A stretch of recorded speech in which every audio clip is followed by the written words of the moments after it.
بزمن ጲላጦስ እንጥናዊ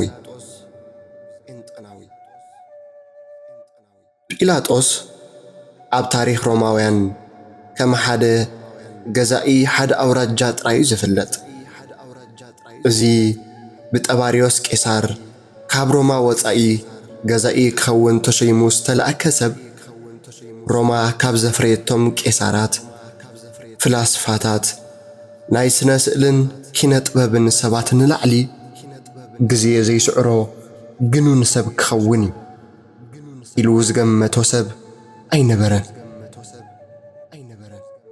እንተኾነ ግና ጲላጦስ ካብ ቄሳር ንላዕሊ ኣብ ክርስቲያናዊ ዓለም ዝዓበየ ስፍራ ዘለዎ ሰብ ኮነ።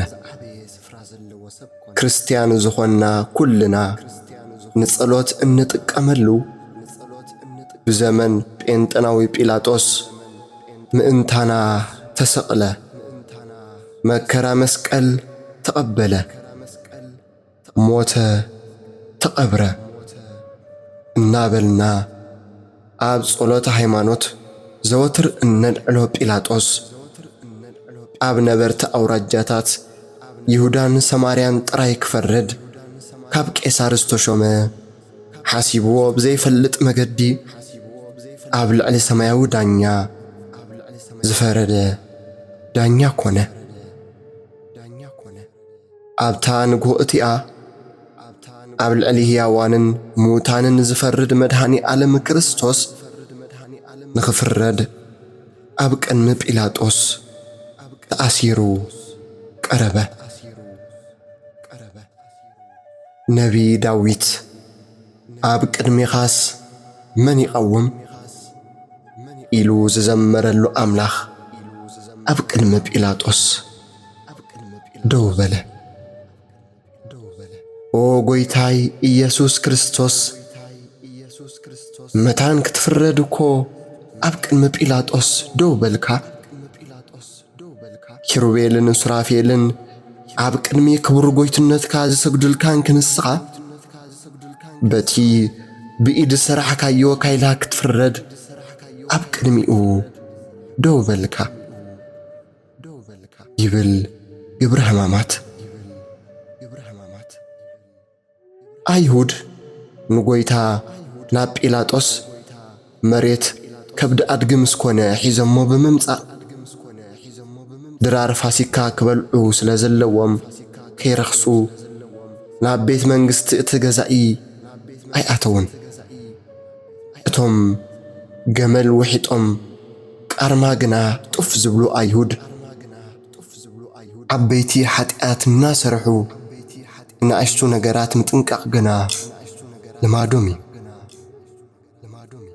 ካብ ሽላን ካብ ከሙን ዕሽር ዝኸፍሉ ኣይሁድ ነፍሲ ብምቕታሎም ከም ዘርክሶም ከይሓሰቡ ናብ ቤት መንግሥቲ ጲላጦስ ምእታው ከም ርኽሰት ቈጸርዎ። ኣይሁድ ንጐይታ ኣብ ቅድሚ ጲላጦስ ንምኽሳስ ዝመረጽዎም ክስታት ሰለስተ ነበሩ። ንሳቶም ከኣ ንሕዝብና ከስሕቶም፣ ንቄሳር ከኣ ግብሪ ከይግብሩ ይኽልክሎም፣ ንርእሱ ክርስቶስ ንጉሥ እየ ኢሉውን ክዛረብን ከሎ ረኺብናዮ ኢሎም ክኸስዎ ጀመሩ። ኣይሁድ ዘቕረብዎም ክስታት ብፍላይ ከኣ ኣነ ንጉሴ ምባልን ንቄሳር ግብሪ ንኸይከፍል ምኽልካልን ብዘይ ቅድመ ኩነት ሞት ዘምጽእ ጌጋ ምዃኑ ኣዕርዮም ይፈልጡ እዮም። ኣብ ዜና ኣይሁድ ተጻሒፉ ከም እንረኽቦ ኣብ ዘመነ ጲላጦስ ቅድሚኡ ዝነበሩ ገዛእትን ኣነ ንጉሴ ኢሎም ንዝተንስኡ ሕዝቢውን ኣብ ልዕሊ ቄሳር ዘናዓቡን ብዙሓት ሰባት ብሞት ከም ዝተቐጽዑ ስለ ዝፈልጡ ንጲላጦስ ዘይወላውል ክሲ ከም ዘቕረብሉ ርግጸኛታት ነበሩ። ማዕረ እቲ ኣይሁድ ንጲላጦስ ዝፈልጥዎ ጲላጦስ እውን ኣይሁድ ኣጸቢቑ ስለ ዝፈልጦም ብንግኡ ድቃስ ኢኖም ግዜ በዓልን ክንሱ በጊዕ ፋሲካ እውን ከይበልዑ ሓደ ናዝራዊ ኣሲሮም ብምምጽኦም ንኽብሪ ገዛኢኦም ጢባርዮስ ቄሳር ሓልዮም ግብሪ ስለምንታይ ዘይከፍል ኢሎም ዘይኮኑስ ንጎይታ ብኽፍኣት ኣሕሊፎም ከም ዝሃብዎ ይፈልጥ ነበረ። እስከ ኣይሁድ ኣብ ልዕሊ ጎይታ ዘቕርብዎም ክስታት ሓደ ብሓደ ንርአዮም። እቲ ናይ መጀመርታ ክሲ ብዝኾነ መለክዒ ንኽትመዝኖ ዘሸግርን ንመርመራ ምቹእ ዘይኮነን ህዝቢ የስሕት ኣሎ ዝብል ክሲ እዩ። እዚ ክሲ እዚ ቅንኣቶም ብግልጽ ንኸይገልጹ ዘለዓልዎ ምኽንያት ደኣ እምበር እንሆ ዓለም ብምልኡ ተኸቲሉ ይስዕቡ ኣሎ ዝብል ብስጭቶም እዮም ናብ ክሲ ቀይሮሞ። ነዚ ዘይጭበጥ ክሲ መልሲ ንምሃብ ኣዝዩ ዘሸግር እዩ። ኮይኑ ግን ካብቶም ህዝቢ ንሓደ ክልተ ንጎይታ ስለምንታይ ከም ዝሰዓብዎ እንተዝሕተቱ ነይሮም ዝገበርክዎ ኩሉ ዝነገረኒ ሰብ ንዑ ረኣዩ ዝብላ ኣንስቲ ከምዚ ሰብ እዚ ዝኾነ ኣይተዛረበን ዝብሉ ተማሃሮ ሓጢኣተኛ ምዃኑ ኣይፈለጥኩን ዕውር ከም ዝኾንኩ ሕጂ እውን ይርኢ ከም ዘለኹ እዚኣ ጥራይ ዝፈልጥ ኢሎም ዝዛረቡ ሰባዒንቲ ኣይምጠፍኡን ነይሮም። ኣብ ልዕሊ ጎይታ ዝተመስረተ ካልኣይ ክሲ ንቄሳር ግብሪ ንኸይክፈል ይኽልክል ኣሎ ዝብል ክሲ ነይሩ። እዚ ርእስቲ እዚ ኣብ ልዕሊ ጎይታ ንመጀመርታ ኣይኮኑን ኣልዒሎሞ። ሓደ ወቕቲ ፈሪሳውያን ከመይ ገይሮም ከም ዘጸወድሉ ተማኸሩ። ባዕሎም እንተኸይዶም ከይጥርጥሮም ብምባል ድማ ደቀ መዛሙርቶም ለኣኹሉ። እቶም ልኡኻት ናይ ሓሶት ትሕትና ለቢሶም ከንቱ ውዳሴ ብምቕዳም ንጎይታ ከጸወድሉ ጀመሩ። መምህር ሓቀኛ ምዃንካ መንገዲ ኣምላኽ ከዓ ብሓቂ ከም እትምህር ገጽ ሰብ ርኢኻ ከም ዘይተዳሉ ንፈልጥ ኢና ኢሎም ጀመሩ። ብዘይ ምኽንያት ሃንደበት ዝዘንብ ናይ ከንቱ ውዳሴ ዝናብ ተንኰል ዝተኣልሞ ምዃኑ ይትረፍዶ እቲ ልብን ኰላሊትን ዝምርምር ጎይታ ተራ ሰብ ዝፈልጦ ሽርሒ እዩ። ኣመስጊኖም ምስ ወድኡ እምበኣር እንታይ ይመስለካ እስከ ንገረና ንቄሳር ግብሪ መሃብ ይግባእ ዶ ኣይግባእን በልዎ። ቅዱስ ሳዊሮስ ዘአንጾኪያ ከም ዝገልጾ ነዚ ሕቶ ክሓቱ እንከለዉ ክልተ መጻወድያ ኣዳልዮም ነበሩ። ኣብ ሓዲኡ ክወድቕ ድማ ተስፋ ገበሩ። እወ ንቄሳር ግብሪ ምኽፋል ይግባእ እዩ ኢሉ እንተመሊሱ ንሕጊ ሙሴን እግዚኣብሔርን ካብ ምግዛእ ወፂና ንሕና ንኣሕዛብ ክንግዛእ ይምህር ኣሎ ናብ ባዕድ ዝኾነ ሓይልን ናብ ባዕድ ዝኾነ ዓሌትን የጥፍኣና ኣሎ ብምባል ኣብ ቅድምቶም ሕጊ ሙሴ ዘሕልውን ዘኽብሩን ነቲ ሕቶ ደው ኢሎም ሰምዕዎ ዝነበሩን ህዝቢ ከም ዝጽላእ ክገብርዎ ንቄሳር ግብሪ ኣይትኽፈሉ እንታይ ኢሉ ድማ ንሰበ ስልጣን ሮማ ኣይግዝአን እዩ ኢሎም ባዕሎም ኣሲሮም ብምውሳድ ንሮማውያን ክህብዎ ይኽእሉ እዮም። እቲ ልቢ ዝፈልጥ ጎይታ ግና ነቶም ካብ ፈሪሳውያን ተላኢኾም ዝመጹ ሰባት መልሲ ቅድሚ ምሃቡ ኣቱም ግቡዛት ንምንታይ ከተፍትኑን ኣለኹም ብምባል ስለምንታይ ሕቶ ከም ዝሓተትዎ ከም ዝፈለጠ ነገሮ። ብድሕሪ እዚ ከዓ እቲ ናይ ግብሪ ገንዘብ እስከርእዩኒ በሎም። ንሳቶም ድማ 1 ዲናር አምጽኡሉ። ኢየሱስ ድማ እዝስ መልክዑን ጽሕፈቱን ናይ መን እዩ በሎም። ንሳቶም ከዓ ናይ ቄሳር በልዎ። እምበኣር ናይ ቄሳር ንቄሳር ናይ ኣምላኽ ከዓ ንኣምላኽ ሃቡ በሎም። ነዚ ሰሚዖም ተገረሙ፣ ሓዲጎሞ ድማ ከዱ።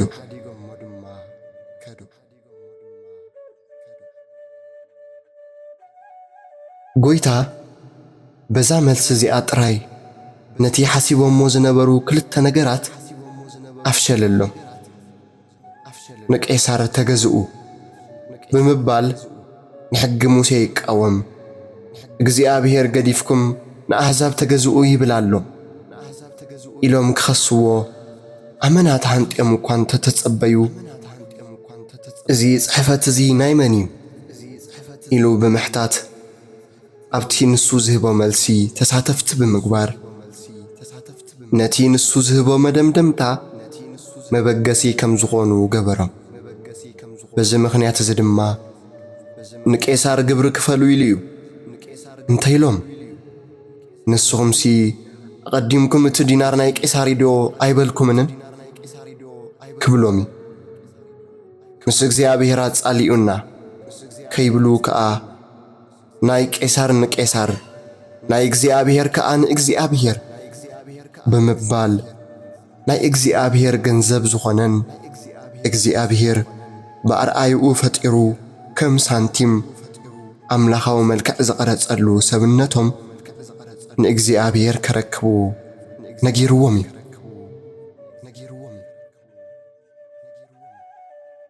ብርግጽ እውን ንሕና ደቂ ሰባት እግዚኣብሔር ብመልክዑ ዝሰኣለና ገንዘቡ ኢና። ከም ዝፍለጥ ናይ ንጉስ ቄሳር መልክዕ ኣብ ልዕሊ ሳንቲምን ኣብ ልዕሊ እቲ ካብ ብርኩ ዝወፀ ወዱን እዩ ተሓቲሙ። እንተኾነ ግን እቲ ሳንቲም ናይቲ ኣብ ልዕሊኡ ዝተሰኣለ መልክዕ መንነት ኣይፈልጥን እዩ። ወዱ ግና ነብኡ ከም ዝመስል ይፈልጥ እዩ። ንሕና እውን ኣብ ልዕሌና ዘሎ ናይ እግዚኣብሔር መልክዕ እንተዘይፈሊጥናዮ ሳንቲም ኮይንና ኢና ንተርፍ። ከምታ ድሪማ ዝጠፍኣ ሰበይቲ ድማ ኣብ ውሽጢ ጓሓፍ ክንጠፍእ ንኽእል ኢና። ኣብ ልዕሌና ዘሎ መልክዕ ናይቲ ንጉስ እንተተረዲእናዮ ግና ናብ ውሉድነት ክብ ንብል። ጎይታ ናይ ቄሳር ንቄሳር ሃቡ ኢሉ ብቓል ጥራይ ብምምሃር ከይተወሰነ ኣብ ቅፍርናሆም ግብሪ ዝቕበሉ ሰባት ምስ መጹ ካብ ውሽጢ ከብዲ ዓሳ ዝተረኸበ ገንዘብ ብምግባር ግብሪ ከፈለ።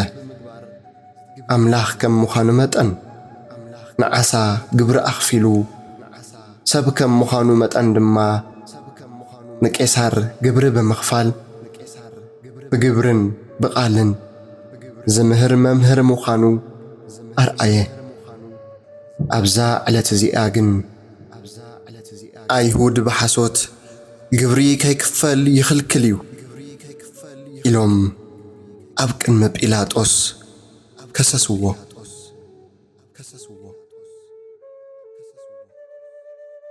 እቲ ሳልሳይ ክሲ ኣነ ክርስቶስ ክብር ረኺብናዮ ዝብል ክሲ ነበረ። እዚ ክሲ እዚ ተንኰል ዝመልአ ክሲ ነበረ። ንጉስ ወይ ድማ ክርስቶስ እዩ ዝብል ኢሎም ፈልዮም ኣይተዛረቡን። ክርስቶስ እየ ማለት ብመንፈሳዊ ትርጉም ንግስነት እዩ ዝገልጽ። ብዛዕባ ክርስቶስ ተነግሩ ትንቢታት ነቲ መሲሕ ንጉስ ኢሎም ይጽውዕዎ እዮም። ንጉስኪ ለዋህ ኮይኑ ኣብ ኣድጊ ተወጢሑ ናባኺ ይመጽእ ኣሎ። ሆሳዕና بسم ጎይታ ዝመጽእ ዝተባረኸ እዩ ዝብሉ ጥቕስታት ክርስቶስ ንጉስ ከም ዝበሃል የርእዩና። ሰብአ ሰገል ናብ ሄሮድስ መጺኦም ናይ ኣይሁድ ንጉስ ኣበይ ዝውለድ ኢሎም ምስ ሓተትዎ ንሊቃነ ካህናት ጸዊዑ ክርስቶስ ኣበይ ከም ዝውለድ ሓተቶም። ንጉስ ዝብል ቃል ኣብ ሕልና ኣይሁድ ክርስቶስ ምስ ዝብል ቃል ሓደ ከም ዝኾነ የረድእ።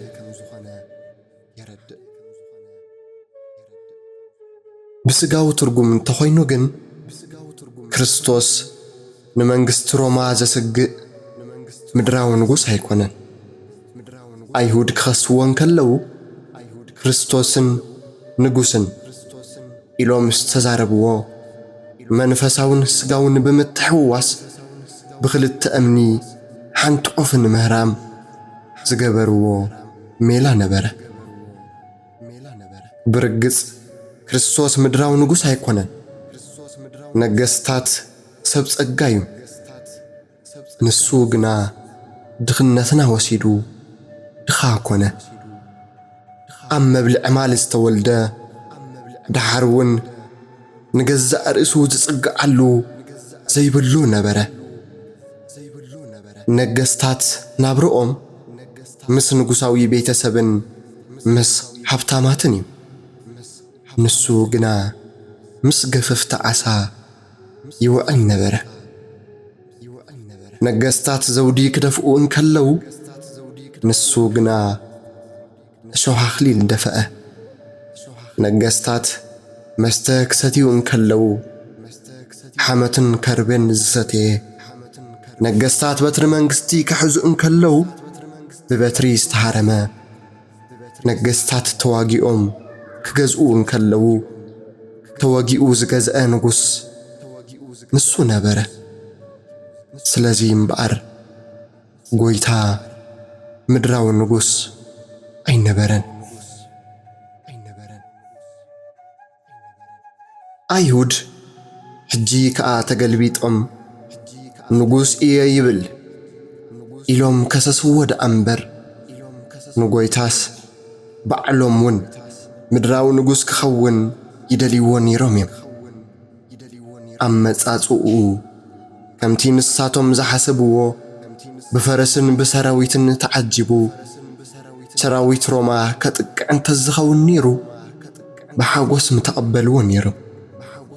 ጎይታ ግና ምድራዊ ስልጣን ይደሊ ኣይነበረን። ዓሳን እንጌራን ኣበርኪቱ ምስ ኣብልዖም ብሓይሊ ሒዞም ከንግስዎ ይመጹ ከም ዘለዉ ፈሊጡ ከም ብሓድሽ በይኑ ናብ እምባ ኣልገሰ።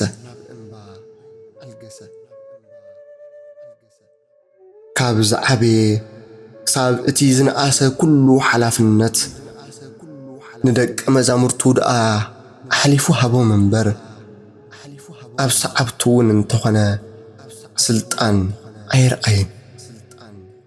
ኣብ መንግስቱ እንታይ ከም ዝግበር ኩሉ ዝፈልጥ ኣምላኽ እንከሎ ንጉስ ካብ ምዃን ረሓቐ። በዚ ከዓ ናብ ልዕልናን ትዕቢትን ካብ ዝወስድና መጻወድያ ስልጣን ክንሃድም መሃረና ይብል ጠርጡለስ። ኣይሁድ ግና ብግዲ ክነንግሰካ ኢሎሞ ካብ ምድራዊ ስልጣን ዝሃደመ ጎይታ ሕጂ ተገልቢጦም ንጉሴ ይብል ኣሎ ኢሎም ከሰስዎ።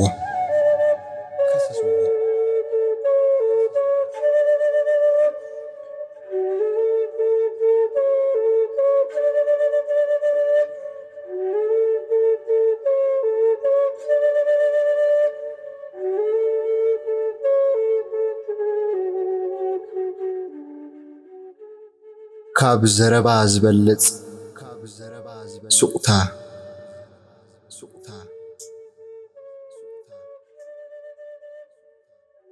ኦ ካብ ምቕያም ለውሃት እትፈቱ ጎይታይ ኢየሱስ ክርስቶስ መጠን ትዕግስትኻ ምእንቲ ክፈልጦ መዕፀዊ ኣፍ ዝኾነ ሱቕታ ሃበኒ ይብል ቅዱስ ኤፍሬም። ጎይታ ኣይሁድ ብናይ ሓሶት ክሲ ደጋጊሞም ክኸስዎ ክጸርፍዎ ክላግጽሉን ከለዉ ዝተዓገሶ ናይ ትዕግስቲ መጠን ከመይ ጌርና ክንርድኦ ንኽእል? ብዘይወዓልካዮ ክትክሰስ ዘይገበርካዮ ጌርካዮ ተባሂልካ ንሞት ዘብጽሕ ክሲ ክትውቀስ እንከለኻ ብስቕታ ምቕባል ንምሕሳቡ ጥራይ ኣዝዩ ከቢድ እዩ።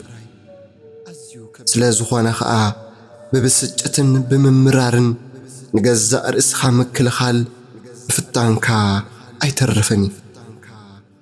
ምናልባት ካብ ዘረባ ሓሊፍካ ነቶም ዝኸሱኻን ዝጸርፉኻን ጥፍጣፎም ዝተፍኡልካን ዘለዉ ሰባት መሬት ተኸፊታ ከም እትውሕጦም ክትገብር ትኽእል እንተትኸውን ድሕራይ ምበልካ።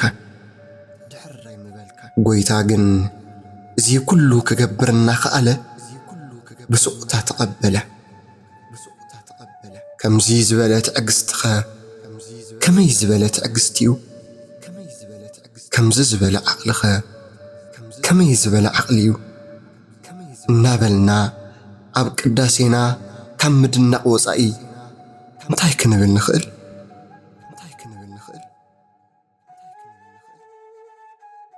ስቕታ ጎይታ ካብቶም ዝዛረቡ ዝነበሩ ኣይሁድ ንላዕሊ ንልቢ ጲላጦስ ገዝአ።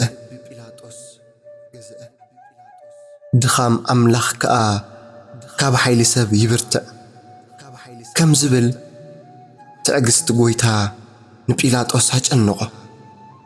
ከም ካልኦት ተኸሰስቲ ሕይወቱ ንምድሓን ኣብ ቅድሚ ገዛኢ ብንብዓት ዘይምሕፀን ክስታቱ ንምድነጋር ዘይፍትን ንኸሰስቱ መሊሱ እናኸሰሰ ንርእሱ ነፃ ንምውፃእ ዘይፅዕር ብሰንሰለት ተኣሲሩ እናተጐተተ እኳ ምስቶም ዝጐተትዎ ዘይቃለስ ሞት ክፍረዶ ኣብ ዝኽእል ናይ ፍርዲ ወንበር ቀሪቡ ብፍጹም ህድኣትን ሰላምን ደው ዝብል ተኸሳሲ ብዘይካ ጎይታ ካልእ ርእዩ ስለ ዘይፈልጥ ጲላጦስ ልዕሊ ጭደራ ሊቃነ ካህናት ብስቕታ ናይቲ ናዝራዊ ተማረኸ። ጲላጦስ ነቶም ካብ ቤት መንግሥቲ ወፃኢ ኮይኖም ዝጭድሩ ዝነበሩ ኣይሁድ ንጎኒ ገዲፉ ንጎይታ መርመሮ። ጲላጦስ ከም ብሓድሽ ናብ ቤት መንግሥቲ ኣተወ።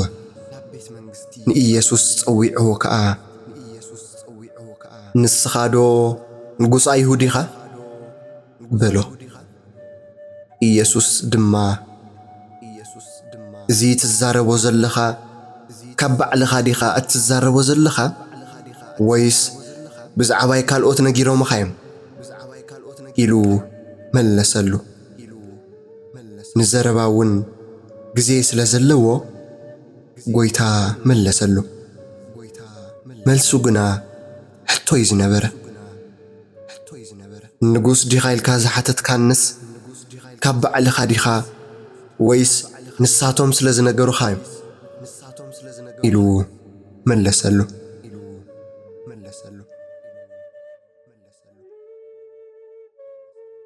ናይ ጎይታ መልሲ ክንሪኦም ከለና ስለምንታይ እዩ ከምኡ ኢሉ ዘብል ክኸውን ይኽእል እዩ። እንተኾነ ግና ጎይታ ከምኡ ዝበለ ናይ ጲላጦስ ሕቶ ክልተ መልሲ ስለ ዝነበረ እዩ። ንጉስ ዲኻ ንዝብል ሕቶ ብመንፈሳዊ ትርጉም እንተኾይኑ ክርስቶስ ስለ ዝኾነ ንስኻ እኳ ትብል ኣለኻ ዘብል እዩ። ብዓይኒ እቶም ንቄሳር ዝጻባእ ንጉስ ከይትንስእ ዝፈርሑ ሮማውያን ግን ንጉስ ኣይኮንኩን ዘብል ሕቶ እዩ።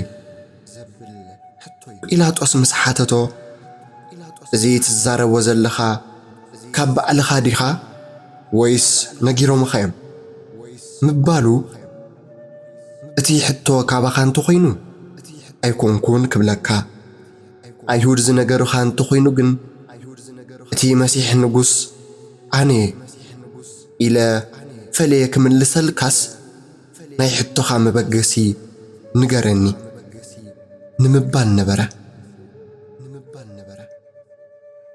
ጲላጦስ እውን ናይ ጎይታ ሕቶ ስለ ዝተረድኦ ምስ ኣይሁድ ዘለዎ ጉዳይ ንዕኡ ከም ዘይምልከቶ ብምርኣይ ኣነ ዶ ኣይሁዳዊ ኮይነ ህዝብኻን ሊቃነ ካህናትን እዮም ናባይ ዘምጽኡኻ እንታይ ኢኻ ጌርካ ኢሉ ሓተቶ። ጎይታ ድማ መንግስተይ ካብዛ ዓለም እዚኣ ኣይኮነትን መንግስተይ ካብዛ ዓለም እዚኣ እንተትኸውንሲ ብኣይሁድ ከይተሓዝ ገላወይ መተዋግኡለይ ነይሮም ሕጂ ግና መንግስተይ ካብዛ ዓለም እዚኣ ኣይኮነትን ኢሉ መለሰሉ። ጎይታ ከምዚ ኢሉ ብምምላሱ ሰማያዊ ንግስነቱ ምድራዊ ስልጣን ዘይደሊ ንጉስ ምዃኑ ኣረድአ። መንግስተይ ካብዛ ዓለም ኣይኮነትን ኢሉ ከምቲ ኣይሁድ ዝኸስዎ ዝነበሩ ንቄሳር ዝቀናቐን መንግስቲ ከም ዘይብሉ ኣረድኦ። በዚ መልሲ እዚ ድማ ልቢ ሄሮድስ ቀሰነ። ምኽንያቱ ቀንዲ ሓላፍነቱን ጭንቀቱን ናይ ቄሳር ስልጣን ከም ዘይትንከፍ ምግባር ጥራይ መንግስተይ ዝብል ቃል ንግስነት ክርስቶስ የርኢ። ጸሓፊ ታሪኽ ቤተ ክርስቲያን ኣውሳብዮስ ዘቂሳርያ ከም ዝበሎ ናይ ክርስቶስ መንግስቲ ብምድራዊ ሕጋጋት ዘይውሰን ብኣምላኻውን ሰማያውን ትምህርቱ ንነፍሳት ብሩህ ስለ ዝገበረ ጥራይ ኣብ ዓለም ሙሉእ እተስፋሕፈሐ መንግስቲ እዩ።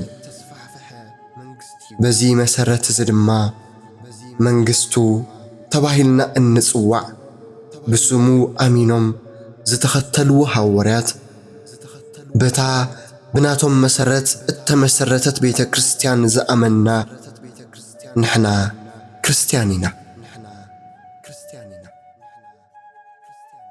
መንግስቱ ዝተባሃልና ብኡኡ ዝኣመና ክርስቲያን እንተደኣ ኮይንና መንግስተይ ካብዛ ዓለም ኣይኮነትን ዝብል ቃል ደኣ እንታይ ይገልጽ? ንሕና ኣብ ዓለም ደይኮንናን ዘለና ዘብል ሕቶ ምንለዓሉ ኣይተርፍን እዩ።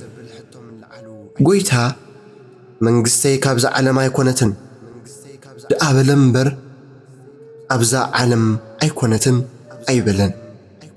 ብስሙ እትኣምን ቤተ ክርስቲያንናን ኩሎም ክርስቲያንን ኣብ ዓለም እዮም ዘለዉ እምበር ካብ ዓለም ኣይኮኑን። ጎይታ ብዛዕባ እቶም ናይ መጀመርታ ክርስቲያን ዝኾኑ ሃዋርያት ክምስክር እንከሎ ከምቲ ኣነ ካብ ዓለም ዘይኮንኩ ንሳቶም እውን ናይ ዓለም ኣይኮኑን እሞ ዓለም ጸላኣቶም ብምባል ተዛረበ። ሓደ ዘይኣምን ሰብ ኣድራሽኡ ኣብዛ ዓለም እዚ እንተኾነ ጸገም የብሉን። ክርስቲያን ግን ኣብ ዓለም እናነበሩ ካብ ዓለም ዘይኮኑ ዓለም ዘይትግብኦም ምድራውያን ዝኾኑ ሰማያውያን እዮም። ካብ መንግስቲ እግዚኣብሔር ወፃኢ ዝገብረና ኣብ ዓለም ምዃንና ዘይኮነስ ካብ ዓለም ምዃን እዩ። ክንጽልዮ ዘለና እውን ካብ ክፍኣት ዓለም ክሕልወና ደኣ እምበር ካብ ዓለም ከውፃና ኣይኮነን። ጎይታ ኣብተን ናይ መወዳእታ መዓልታት ዝጸለዮ ዓብዪ ጸሎት ካብቲ ክፉእ ክትሕልዎም እምበር ካብ ዓለም ክትወስዶም ኣይኮንኩን ዝልምን ዘለኹ ዝበሎ ነዚ እዩ። ጲላጦስ ብመሰረት እቲ ዝተዋህቦ መልሲ ክርስቶስ ኣንጻር ቄሳር ዝተልዓለ ንጉስ ከም ዘይኮነ እኳ እንተተረድአ መንግስተይ ዝብል ቃል ክንድት እኳ ዘፍርሕ ተዘይኮነ ክርስቶስ ንጉስ ከም ዝኾነ ዘመልክት ስለ ዝኾነ ግና እምበኣርሲ መንግሥትኻ ካብዚ ዓለም ኣይኮነትን እምበር ንስኻ ንጉስ ኢኻ በሎ። ኢየሱስ ከዓ ንጉስ ምዃኒ ንስኻ እኳ ትብል ኣለኻ? ኣነ ንሓቂ ክምስክር እየ ዝተወለድኩ ምእንቲ ዝውን ክብል እየ ናብ ዓለም ዝመጻኹ። ወገን ሓቂ ዘበለ ኩሉ ከዓ ድምፀይ ክሰምዕ እዩ በሎ።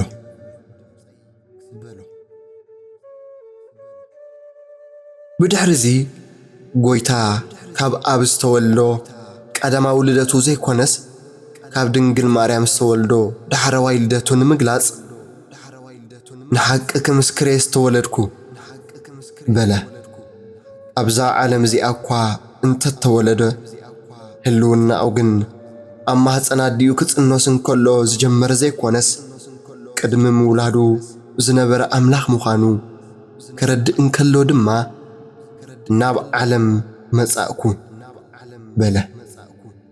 ጲላጦስ ብተሪር ልቡ ነዚ ምስክርነት ክሰምዕ ከም ዘይፈቱ ስለ ዝፈልጥ ካብ ሓቂ ዝኾነ ኩሉ ድምፀይ ይሰምዕ በሎ። ጲላጦስ ሓቂ ዝብል ቃል ምስ ሰምዐ ሓቂ እንታይ እዩ ኢሉ ሓተቶ። መልሱ ከይሰምዐ ድማ ናብ ደገ ወፂኡ ንኣይሁድ ኣነስ ሓንቲ በደል እኳ ይረኸብኩሉን በሎም። ቅዱስ ዮሐንስ አፈወርቅ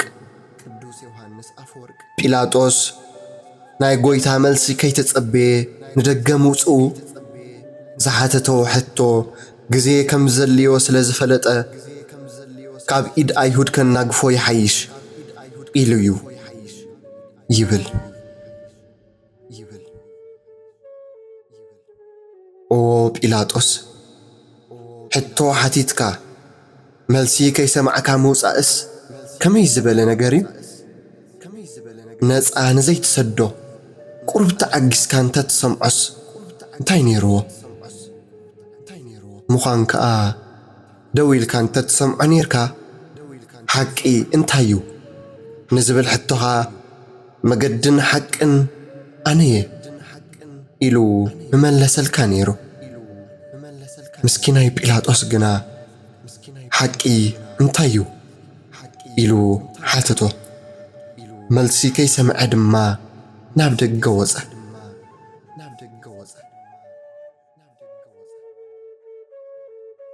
ጲላጦስ ንኣይሁድ ኣነስ ሓንቲ በደል እኳ ኣይረኸብኩሉን በሎም። ንሳቶም ግና ካብ ገሊላ ኣትሒዙ ክሳብ ኣብዚ ኣብ ብዘላ ይሁዳ እናምሃረ ንህዝቢ የባዕዳ ኣሎ በሉ። ከምዚ ዝበሉ ቅድሚ ሕጂ ዓመፅ ኣለዓ ኢሎም ብሞት ዝተቐጽዑ ሰባት ካብ ገሊላ ስለ ዝነበሩ ኢየሱስ እውን ካብ ገሊላ ብምዃኑ ብምሕባር ነቲ ጉዳይ ንምኽራርን ጲላጦስ ዝያዳ በቲ ጉዳይ ከም ዝሰግእ ምግባርን ነበረ። ጲላጦስ ከዓ ገሊላ ክብሉ ምስ ሰምዐ ገሊላዊ እንተኾይኑ ሓተተ። ካብ ግዝኣት ሄሮድስ ምዃኑ ምስ ፈለጠ ድማ ናብ ሄሮድስ ሰደዶ። ንሱ እውን በታ ቅነ እቲኣ ኣብ ኢየሩሳሌም ነበረ።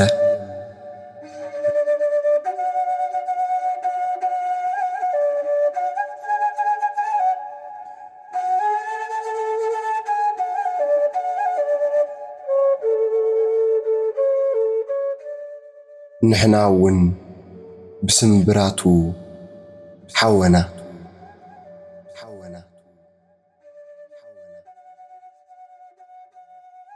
ጲላጦስ ግና ንሊቃነ ካህናትን ሽማግለታት ህዝብን ብሓባር ጸዊዑ ከም ዝበሎ ነዚ ሰብ እዚ ህዝቢ የስሕት ኣሎ ኢልኩም ናባይ ኣምፂኹሞ?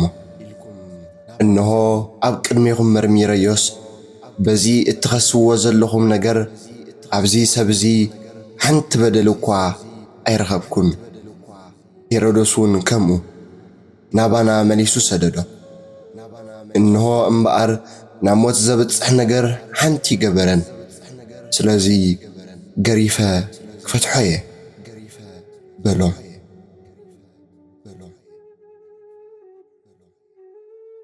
إلاطوس قويتا نصوه كم زخنا مسفلتة قريفة كفتحية بلا بسنك نصوه مخانو استقرفة بزيكا قويتا منالو إلاطوس لا أيهود كحقوس سلازداليه أتي كله حتون حقاو مسرحن فردن بفتسامو قديفو أبلع لنصوه قويتا مقرفتن ورد عززه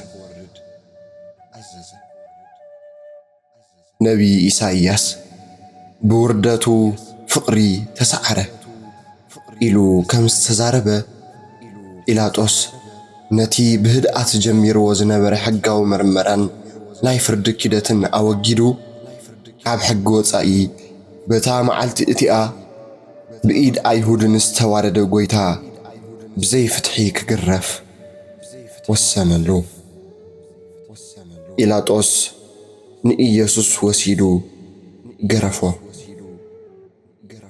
نايب إلاطوس حسب عبكن لمسكال مقرفتن تدعا تقريفو يواتو سلازد حنكو انت وصلون تسقم يبلن زبن نبر أيهودون كبدت نايت مقرفت رئيهم يموت مبال كم زقوارصو تسفاجيرو نبره بزي مخنيات زيدما نتي كابت معلمشت جميرو تأسيرو كنكراتت زمسي أب قصري حنان قيافان كوقعن كصرفن زحدر قويتا بإيد اتم محرت زيبلهم روماوين وتحدرات كقرف حليفو هاو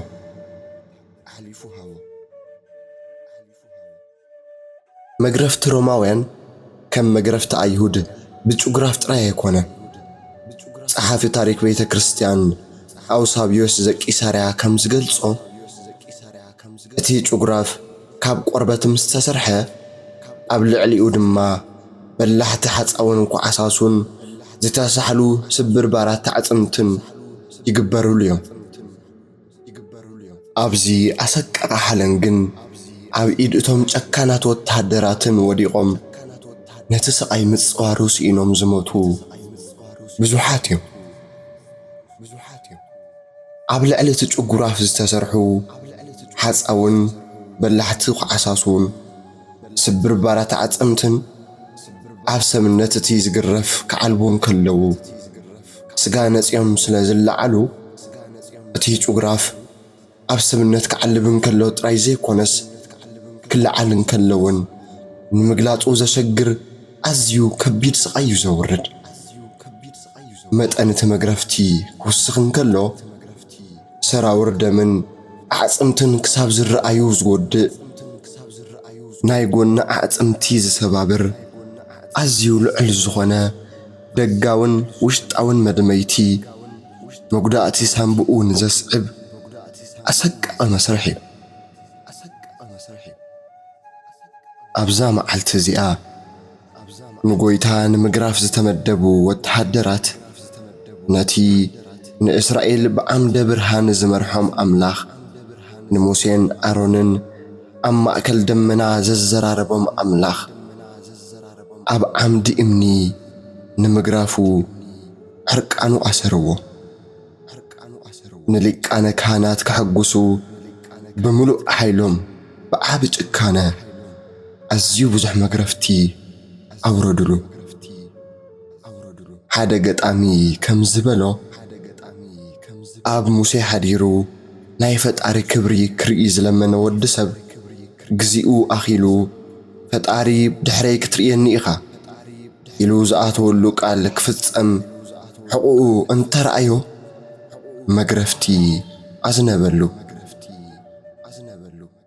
برقصون قدوسي أقواب زسرق كاب إلاطوس مقرفتي من تقبل ዝባን ፈጠረ ከም ዝበሎ ኣምላኽ ሰብ ኮይኑ ንገዛእ ርእሱ ሕቆ ዘዳለወ ምእንቲ ሓጢአት ኩልና መግረፍቲ ክቕበለሉ ኢሉ ነበረ።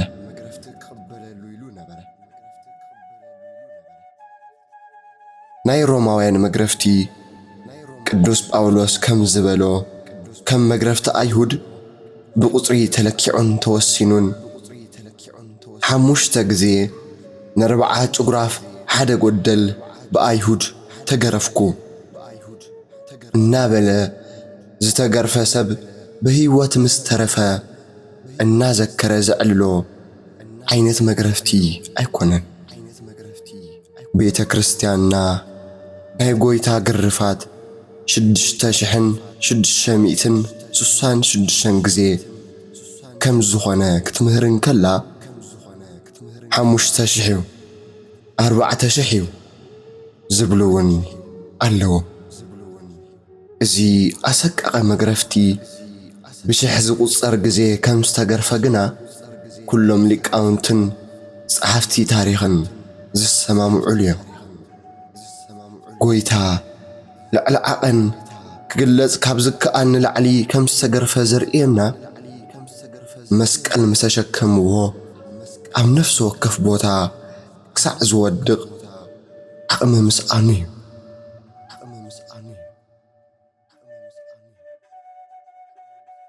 ናይ ጎይታ ግርፋት ክንቆጽሮ እኳ እንተኸኣልና ስቓዩ ግን ብኸመይ ክንቆጽሮ ንኽእል?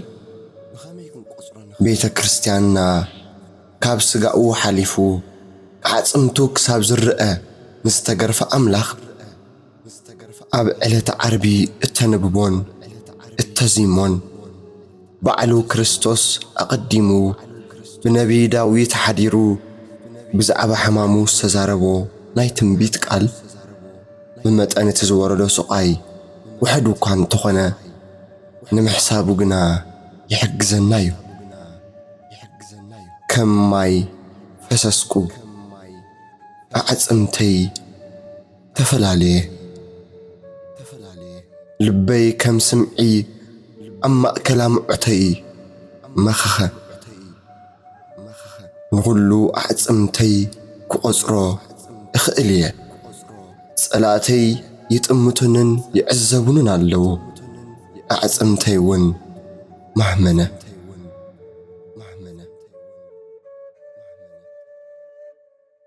ቅዳሴና እውን ከምዚ ይብል ኣይ ናይ ወልዲ መከራ ክዛረብ ዝኽእል ኣየናይ ልሳን ኣየናይ ከናፍር ኣየናይ ኣፍዩ ናይ ፍቕሩ ወልዲ መከራ ክንገር እንከሎ ልቢ ይኽፈል ሕልና እውን ይዓርብ ነፍሲ ትርዕድ ስጋ እውን ይደክም ብሓቂ እውን ስቓይ ጎይታ ንምግላጽ ዓቕሚ ዘለዎ ቋንቋ ኾነ ቅኔ የለን።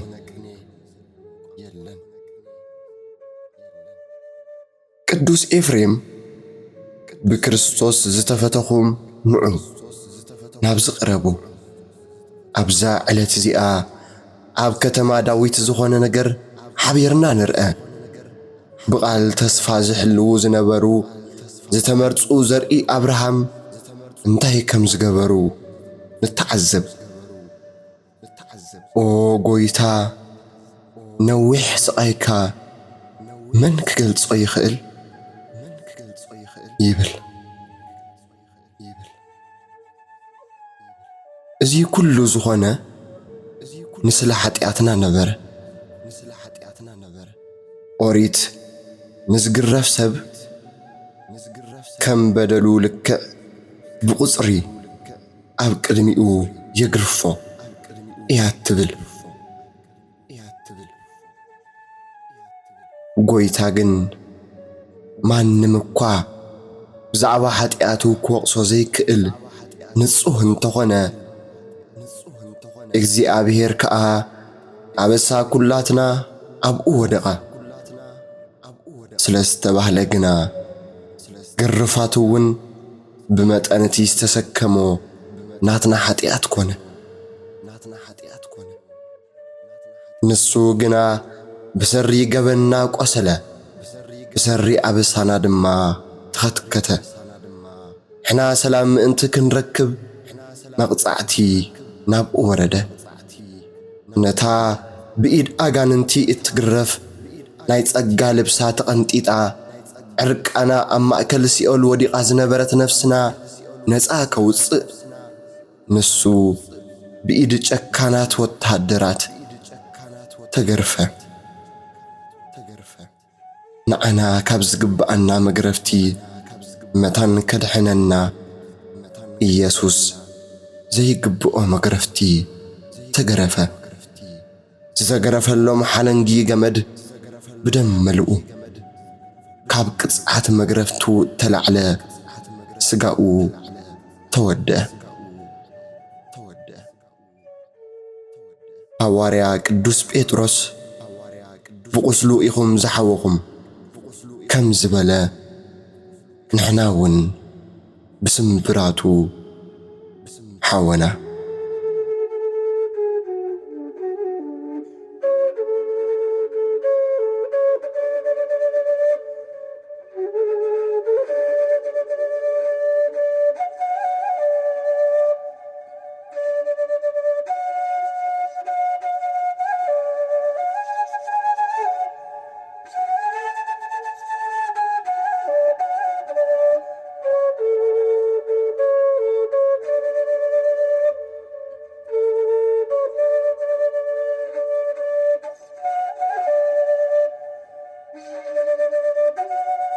ስለምንታይ ክዳንካ ቀይሑ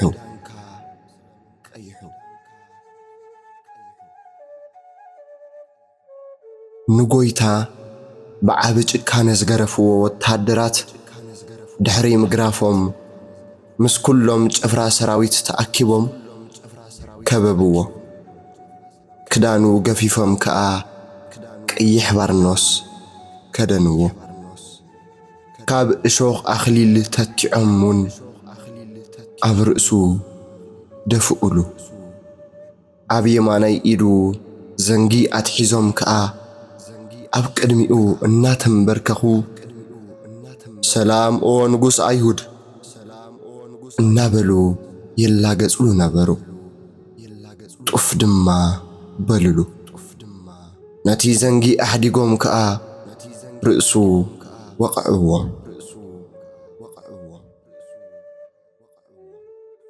ሮማውያን ንንጉስ ከንግሱን ከለው ሓሙሽተ ነገራት እዮም ዝገብሩ ኣብ ርእሲ እቲ ዝነገሰ ሰብ ናይ ወርቂ ኣኽሊል የዳልዉ ምዕሩግ ክዳን የልብስዎ ናይ ወርቂ በትረ መንግስቲ የትሕዝዎ ናይ ወርቂ ቀለቤት ኣብ ኣጻብዕቱ ይገብሩሉ ብድሕሪዚ ድማ ንንጉስ ዝግባእ ስግደት ይቕርቡሉ እቶም ወታደራት ኣብ ልዕሊ ጎይታ ንምልጋጽውን ከምኡ ገበሩ ኣብ ክንዲ ኣኽሊል ወርቂ ኣኽሊል እሾኽ ደፍኡሉ ኣብ ክንዲ ወርቃዊ ክዳን ጨርቂ ከደንዎ ንሱውን ናይ ደቂ ኣንስትዮ ክዳን ነበረ ኣብ ክንዲ ወርቂ በትሪ መቃ ኣትሓዝዎ ኣብ ክንዲ ምስጋድ ሰገድሉ ኣብ ክንዲ ቀለቤት ኣጻብዕቱ ቀርጠምዎ ናይ ኣይሁድ ጭካነስ ካብ ቅንኣት ዝተላዕለ እዩ ንብል ሮማውያን ወታደራት ዘርኣይዎ ጭካነ ግን ምኽንያት ከቕርብሉ ዘይክእሉ ጭካነ እዩ ብጭካንኦም ናይ ጎይታ ክዳን ኣምሊቖም ካልእ ቀይሕ ባርኖስ ከደንዎ እስከ ነቲ ኪደት ሓደ ብሓደ ህድእ ኢልና ነስተውዕሎ ገሪፎም ምስ ወድኡ ክዳን ከደንዎ ብድሕሪዚ መሊሶም ገፈፍዎ ካልእ ክዳን ከም ዝኽዳን ጌሮም ኣላገጽሉ ድሕሪ ላግጾም ከኣ ነቲ ቀይሕ ክዳን ኣውፂኦም ناتو كدان كدنو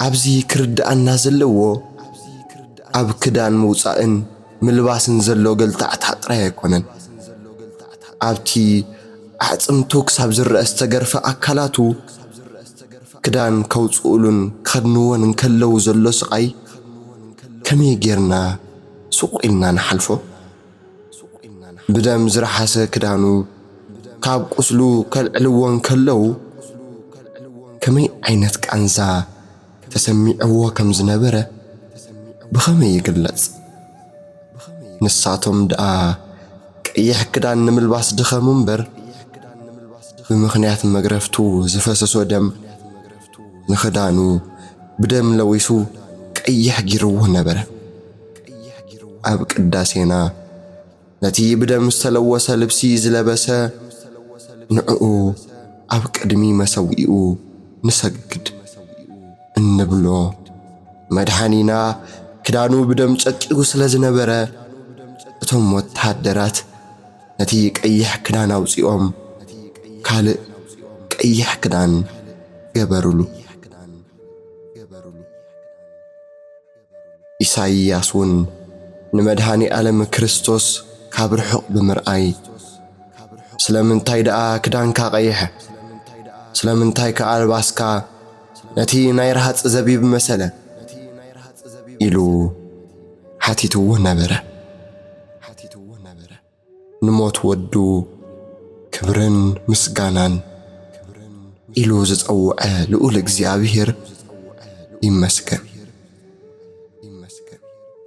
إلا تعربي نكريستوس ناي نكسنتو ناي مرعو ناي حاقوس لبو معلتيا إلا تمرعون نبيتا كريستيان بدمو استمرعولان زتسقللان إلاتيا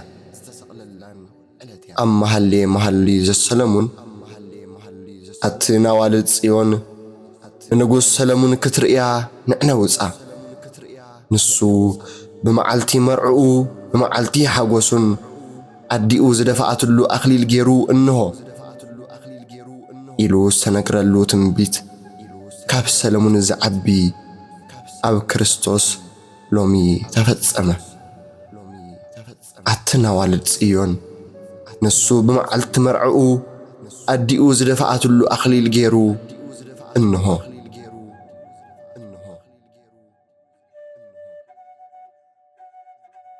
اتم وتحدرات نوحتن بلحتن زخونو بزحات أشاخ بتنقق تتعم قبل على رأس قويتا دفقوه قبل علتي رأسي هوت ناي إشوخا خليل دفقلو اتي إشوخنا وشتو كأتون كلو كاب أقصال رأسو دم كم ماي فسسه قصو بدم تحسبه أكلاتو كله بدم تلقلقه أتي ناي إشوخ أخليلك سعم ودأتا كابر إسقويتا أيوصوان نزي مقلت إزخونا النادمة قدوس يوحنس وانجلاوي كمزيلو صحيفو قالو شعو إيسوس أخليل إشوخ دافئو كأي حبار نوس تخدينو نابدك قوصة إلا تقص دما إنه اتسابعي بلوم وانجيل كمزقلتو كابلع لجميرو إلوم كوينوس سسرحي ناي قويتا قمش بخصادو كوتسقوان كأتوان نكلو نتي أخلي الإشوخ يلعلوان ماليسوم دما يدفقلو كمزنبرون كنزنقع يبلنا إشوخ نانقلو كوتسقوان كأتوان نكلو قويتا برتع سقاي يساق نبرة قداسينا كم زيبل ناتي نصرافي لزوج زدف ألم أخليل إشوخ دفقولو ناتي نكيروبيل ناي قرما لبسي زلبسوم كلا قصو كأيح قنجا ألبسوه نتي كيروبيل بأخناف حوي تشفينهم زخوللو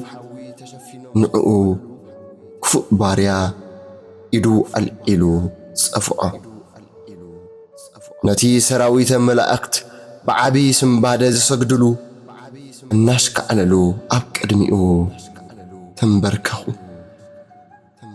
أي كم زبالة تحت الناس كم يزبالة تحت النايو كم زبالة تعجزتس كم يزبالة تعجزتيو كم زبالة عقلها كم يزبالة عقليو أي كم زبالة حياونت كم يزبالة حياونتيو أي فقري كساع كنزي نسمي فقارس كم يزأمسل فقريو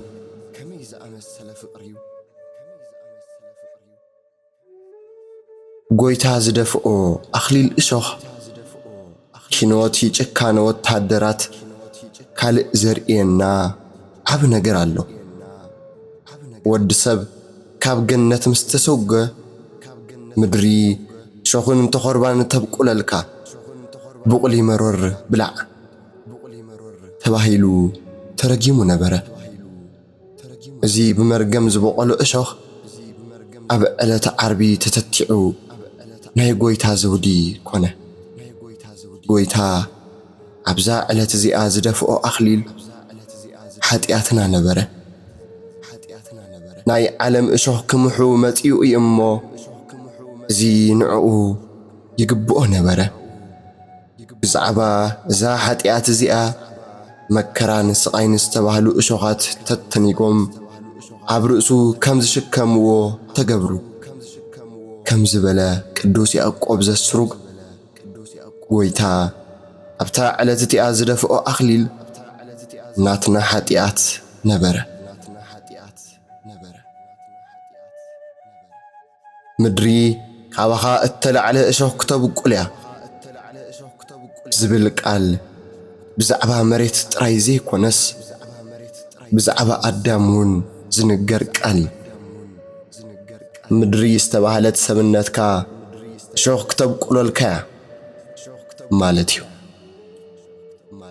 እሾኽ እንታይ ማለት እዩ ዝብል ሰብ እንተሎ መጽሓፍ ቅዱስ ባዕሉ ይትርጉመና እቲ እሾኽ ይሓንቆ እተባህለ ሓልዮት እዛ ዓለም እዚኣን ምዕሻው ሃብትን ካልእ ትምኒትን እዮም ስለዚ ናይዚ ቃል ትርጉም ምድሪ ተባሂላ ዘላ ሰውነትካ እሾኽ ዝተባህለ ሓጢኣትን ክፉእ ትምኒትን ተብቁለልካ ማለት እዩ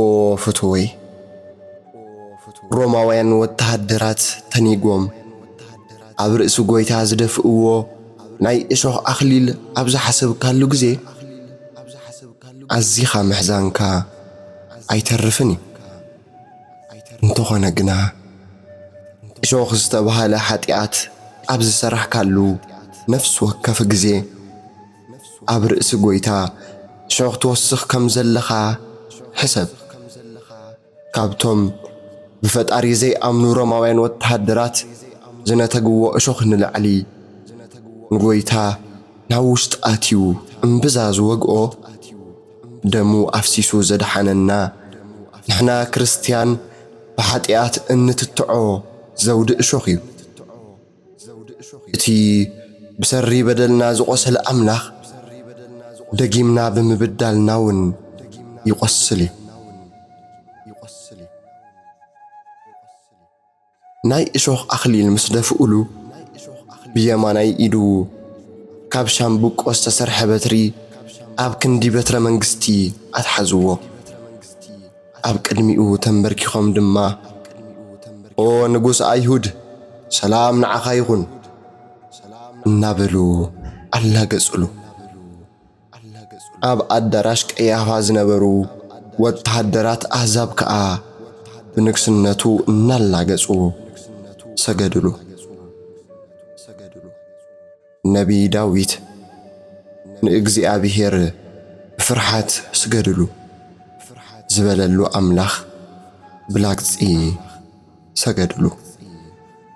ቤተ ክርስቲያንና ኣብታ ጎይታ ብምልጋፅን ብምሽክዕላልን ዝሰገድሉ ዕለት ዓርብን ሰሙን ሕማማትን ደቃ ሒዛ ነቲ እናሰሓቑ ዝሰገድሉ ኣምላኽ እናበኸና ክንሰግድ ትእዘና ስለዚ እዩ። ኦ ሓለቓናን ንጉስናን ንመከራ መስቀልካ ንሰግድ ቅድስቲ ትንሣኤኻ እውን ነኽብር ዝብል ዓለምለኻዊ ጸሎት ኦርቶዶክሳውያን ብጥዑም ያሬዳዊ ዜማ እናዜምና ኣብ ቅድሚ ንጉስ ነገስታት ሓቀኛ ስግደት ነቐርብ።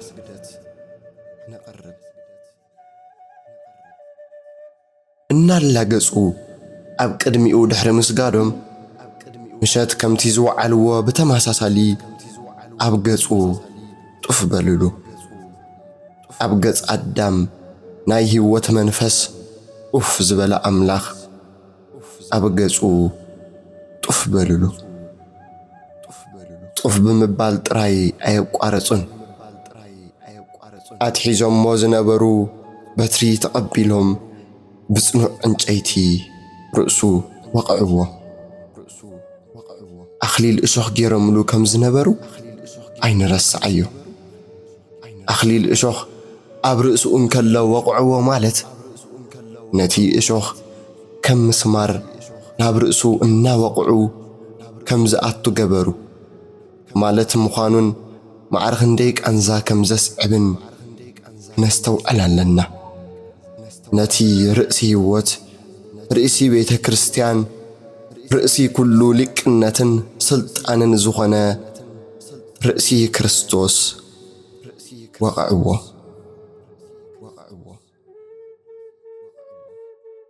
ቅዱስ ያዕቆብ ዘስሩግ ኣብ ድርሰቱ ዝኸበረ ርእሱ ብዕንጨይቲ ክሃርምዎ እንከለዉ መላእኽቲ አንቀጥቀጡ።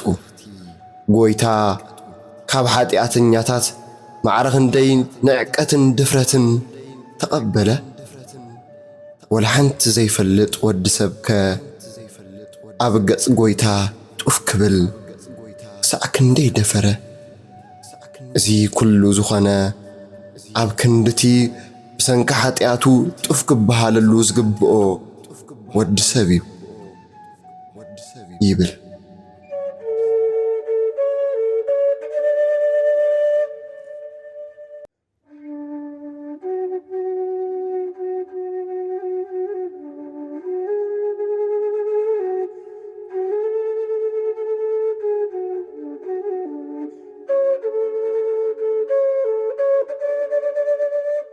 በርባን ወዲ ላባ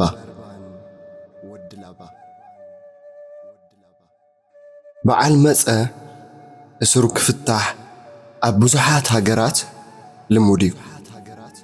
ከም ሕጊ ኣብ ኦሪት ዝተጻሕፈ እኳ እንተዘየለ ብድላይ ህዝቢ ክቕተል ዝነበሮ ሰብ ምድሓን ግን ሰለምደ ምዃኑ ዮናታን ንምቕታን ምስ ተላዕለ ብሕቶ ህዝቢ መሰረት ምሕረት ዝገበረ ናይ ሳኦል ታሪኽ ምልክት እዩ። ንእስራኤል ኣብ ትሕቲ መግዛእቶም ዝሓዝዎም ሮማውያን እውን ልቢ ናይቲ ህዝቢ ንምግዛእ ካብ ዝጥቀሙሉ ሜላ ሓደ ካብ ባርነት ግብፂ ነፃ ዝወፅሉ ዕለት ዘኽብሩሉ እዋን ፋሲካ ዝሓተትዎ እሱር ብምፍታሕ ይሕጉስዎም ነበሩ። ኣብዛ ዕለት እዚኣ ግን ንእገለ ፍትሓልና ኢሉ ዝሓተተ ህዝቢ ኣይነበረን። ጲላጦስ ንጎይታ ነፃ ክፈትሖ ስለ ዝደለየ ህዝቢ ከይሓተቶ ኣብ ቅድሚት ኣውፂኡ ኣነስ በደል ኣይረኸብኩሉን ኮይኑ ግና ኣብ ፋሲካ ክፈትሐልኩም ልሙድ እዩ እሞ በርባን ወይስ ክርስቶስ እተባህለ ኢየሱስ ኣይናይ ክፈትሐልኩም ትደልዩ ኢሉ ሓተቶም። ቅዱስ ዮሐንስ አፈወርቅ በደለኛን ሞት ዝግብኦን ዋላ እንተዝኸውን ነዛ በዓል እዚኣ ክትብሉ ይቕረበልዎ ኣይበለን። ኣብ መጀመርታ ካብ ኩሉ ክሲ ነፃ ገበሮ። ንጹህ ምዃኑ እኳ እንተዘይኣመኑ ኣብቲ በዓል ናይ ምፍታሕ ዕድል ክህብዎ ግና ሓተቶም ይብል። ጲላጦስ ነዚ ክገብር እንከሎ ብቕንዓት ኣሕሊፎም ከም ዝሃብዎ ይፈልጥ ስለ ዝነበረ እዩ። ኣብኡ ካብ ንግሆ ጀሚሮም ዝኸስዎ ዝነበሩ ሊቃነ ካህናት ጥራይ ዘይኮኑ ኣብ ኣደባባይ ፍርዲ ሰዓት 3 ብዙሓት ሰባት መሊኦም ነበሩ። ስለዚ ካብቶም ብቕንዓት ኣሕሊፎም ዝሃብዎ ሊቃነ ካህናት ወፃኢ ካልእ ዝመፀ ህዝቢ ምናልባት ክርስቶስ ክፍታሕ ይደሊ እንተኾነ ብዝብል ተስፋ መን ክፈትሓልኩም ኢሉ ሓተተ። ኣካይዳ ጲላጦስ ዝተረድኦም ኣይሁድ ግና ኣይተሰዓሩን። ሊቃነ ካህናትን ሽማግለታትን ግና ነቶም ህዝቢ በርባን ይፈታሕ ኢየሱስ ግና ይቀተል ኢሎም ክልምኑ ሕረ የበልዎም። በዚ ምኽንያት እዚ ኸዓ እቲ ህዝቢ ንበርባን ፍትሓልና በሉ። ብዛዕባ መንነት በርባን ወንጌላውያን ክጽሕፉ እንከለዉ ውሩይ እሱር ምስቶም ህውከት ዝገብሩን ኣብቲ ህውከት ነፍሲ ዝቐትሉን ብምባዓድ ከተማን ብምቕታል ነፍስን ተኣሲሩ ዝነበረ ከታሪ ዝነበረ ዝብል ኣገላልጻ ኣቐሚጦም ኣለዉ። በርባን ዝተሳተፈ ዓመፅ ኣብቲ እዋን እቲ ንዝነበረ ግዝኣት ሮማ ዝቃወም ብምዃኑ ብወገን ህዝቢ ጅግና ዘብለው እኳ እንተኾነ ሰብኣውነቱ ግና በርባን ከታርን ቀታሊ ነፍስን ነበረ።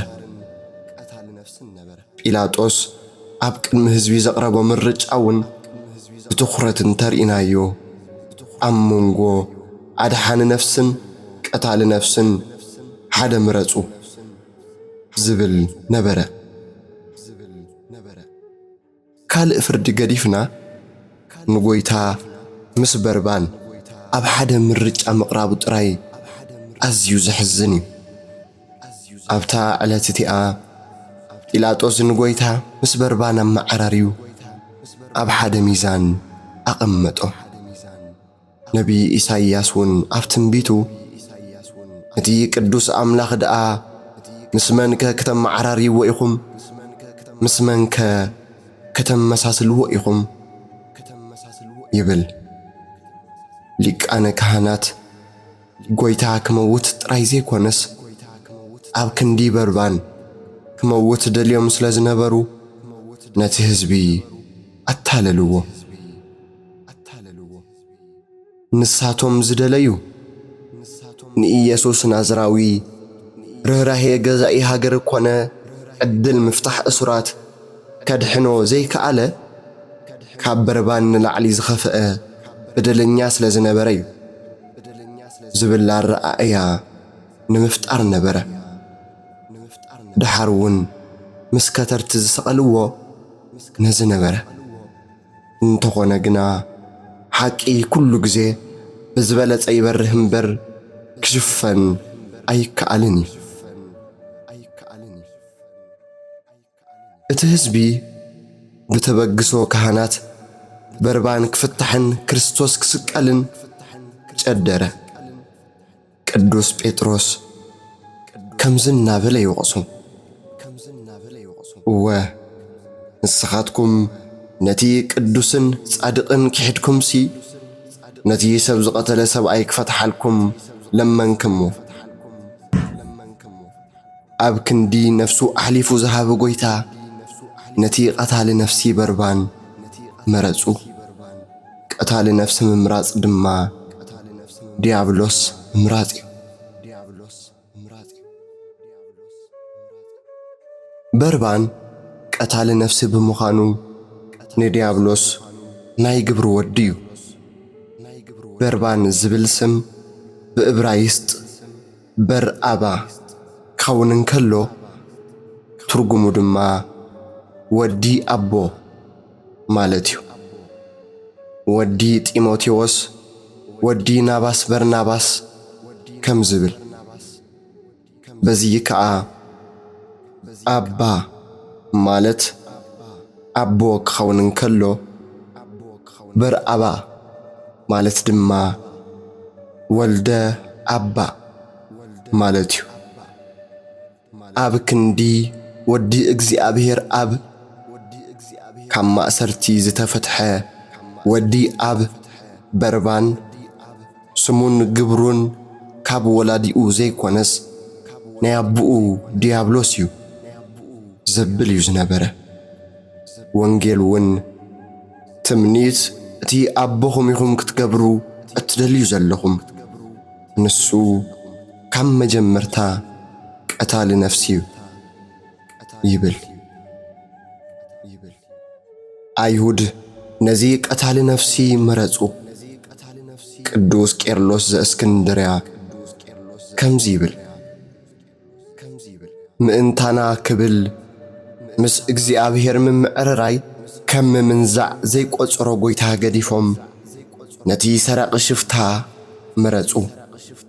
ንሱ ምስለ ድሕነትና ንርእሱ ወሲዱ ካብቲ ሓቀኛ ቀታሊ ነፍሲ ዲያብሎስ ኣድሓና።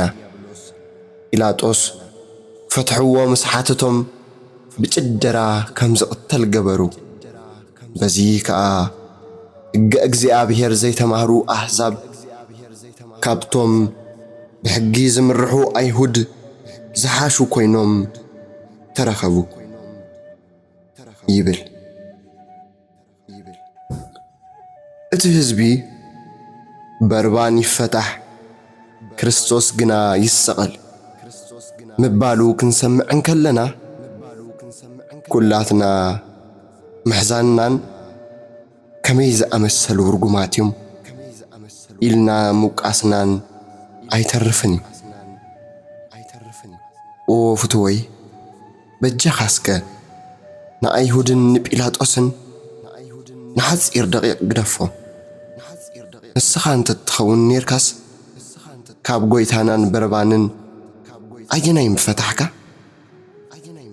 ሊቅ ቤት ትምህርቲ ዘእስክንድርያ ዝነበረ ብስጋኡ ክፉእ ነገር ዝሰርሕ ኩሉ በርባን ፈቲሑ ንክርስቶስ ኣሰሮ፣ ጽቡቕ ነገር ንዝገብር ከዓ ንክርስቶስ ፈቲሑ ንበርባን ኣሰሮ ይብል። ኦ ፍትወይ ንስኻ ኣብ ነብስኻ ፈቲሕካ ዝፈነኻዮ መን እዩ? በርባን ድዩ ወይስ ጎይታ? በርባን ፈቲሕካዮ እንተለኻ ሎሚ ብንስሓ ተመሊስካ ፈጣሪ ኣብ ውሽጢ ሰብነትካ ክብሮ። ከም ጲላጦስ በርባን ዝፈታሕክዎ እኮ ፈቲሕ ኣይኮንኩን እውነታት እዮም ኣገዲዶምኒ ኢልካ ንርእስኻ ይቕሬታ ምግባርን ኢድካ ምሕጻብን ኣይጠቕመካን እዩ። እቲ ዝሓሸስ እቶም ናይ ክርስቶስ ዘበሉ ከዓ ነቲ ሰብኣዊ ባህርዮም ምስ ናይ ፍትወቱን ትምኒቱን ሰቂሎሞ እዮም ተባሂሉ ከም እተጻሕፈ ንጎይታ ሕጂ ፈቲሕካ በርባን ዝተባህለ ሓጢኣት ስቐሎ። ሽዑኡ ናይ ክርስቶስ ምዃንካ ክፈልጥ እዩ። እቶም ህዝቢ በርባን ይፈታሕ ኢሎም እኳ እንተጨደሩ ኩሎም ፍቅሪ በርባን ኣለዎም ማለት ግና ኣይኮነን።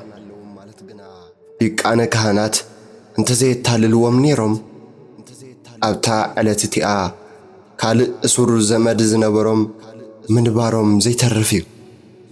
ኮይኑ ግና ሊቃነ ካህናት ንጎይታ ካብ ዘለዎም ጽልኢ ዝተላዕለ ነቲ ህዝቢ ተመሻኺኖም በርባን ከም ዝፍታሕ ገበሩ። لومي نبربان رخيبنا او بربان من يوزف تحكا إلنا أنتن حتو من البات فتاويخا أب كل يصنحكا مالت كمزيو زفتوان هزب مبر تقديرو فتحني مبالو زي ترفيو مبقار ليك أنا كهناتن سعبتو من بربان يفتح إلوم زتقدرو نبربان فقرن يروم زي كونس قابل علي قويتا كبير تسلقي سلازي نبرومي سلازي نبربان كافر دموتا دحين وزفتحو اتهزب زي كونس قويتايو قويتا أبتا معلت اتئا موت بربان وسيدو نهيوتو نبربان هابو سنسلة بربان افتحو نسو تأثره بربان كسك ألوز قبقو بوتا مس أعرخ بربان تسقله أو فتوي أستوعي كان تتردي خيو بربان كو نس خايخة نبربان كابس قبرلو نعخا زي تقبره انتهالو اسكن قرني كم بربان كريستوس موت كاوسيدو يوتو ما أسرت خاوسيدو نات النتدو أيهابكاني مفتاح أسور بربان أملخاو مستقر زذكريو بحاتياتو أوشت يسؤال تأثيرو زنبرا قدام بزدحن مسكال مدحاني ترخيبو نزعمو زاقو يزخاخر كم زبل ترقامي وانجل أزيز قبرو خاا عخات راح زي كونس نخلو ود قدامي أبتعرف هاد علة عربتي زفتحو زي فلت زي كتارزي سنسلتو تفتحو نابيتو كخيدن كلو قويتا قنا نمكران سقاين توهبه حق ان مزراب نحنا كريستيان بربان بمفتحو لعلي لعلايو انت حزننا وشتنا قنا حقوساتنا بربان انت زسقل إيسوس تريفو انتهي طعمناخ شفتا مويتو انقوع تسقل إيسوس سقلتو و نموت زفوس إلو كم زمرة حد زماري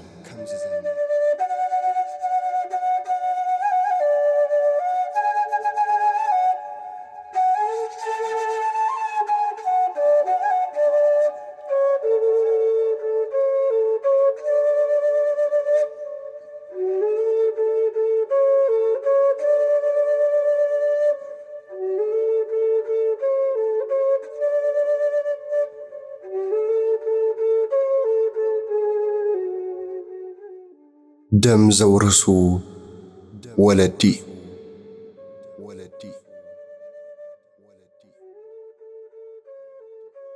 بيلاطوس عم منبر فردي كوفيدن كلو كاب سبيتو الأخت بصحو لو مليتي بحلمي بزعبو بزح تساقي يمو قبل علق تصادق حنت كوا كيتبدل تتنقق زبل من أختي نبرة زقرنيو فلأتي حق أيهود ليتنقحهم كيدك أسو حديروم زي تقلت ألم حكي كابو وغن أحزاب زخونت سيتب بيلاطوس دكيسان كلا تقلت ألا أبتا هاوريات فريحهم زهد ملاليت تيا إذا سبيتي كم سمعتات بجهدو زي كونس بحلمة مئنتو مكراك تقبل حضرت